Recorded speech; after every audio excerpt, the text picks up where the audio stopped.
بسم اللہ الرحمن الرحیم۔ چغل خوری کی تباہی۔ امام غزالی رحمۃ اللہ علیہ نے واقعہ نقل کیا ہے کہ ایک شخص بازار میں غلام خریدنے گیا۔ ایک غلام اسے پسند آ گیا۔ بیچنے والے نے کہا کہ اس غلام میں کوئی عیب نہیں ہے، بس یہ ہے کہ اس میں چغلی کی عادت ہے۔ خریدار راضی ہو گیا اور غلام خرید کر گھر لے آیا۔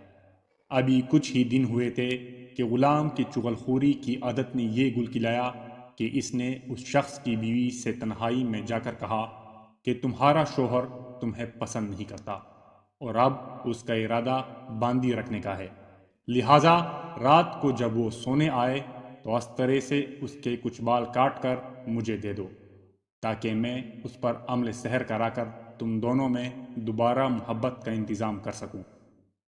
بیوی اس پر تیار ہو گئی اور اس نے استرے کا انتظام کر دیا۔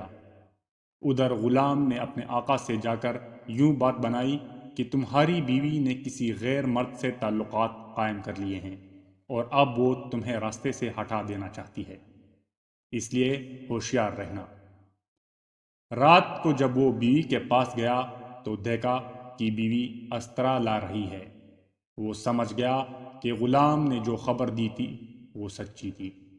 اس کے قبل اس کی بیوی کچھ کہتی، اس نے اسی استرے سے بیوی کا کام تمام کر دیا۔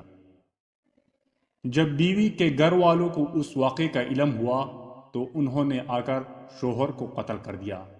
اس طرح اچھے خاصے خاندانوں میں خون ریزی کی نوبت آ گئی۔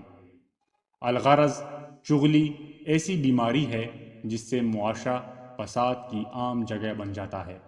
اسی لیے حضرت حذیفہ رضی اللہ عنہ بیان کرتے ہیں کہ میں نے خود رسول اللہ صلی اللہ علیہ وسلم کو فرماتے ہوئے سنا ہے کہ چغل خور آدمی جنت میں داخل نہیں ہوگا۔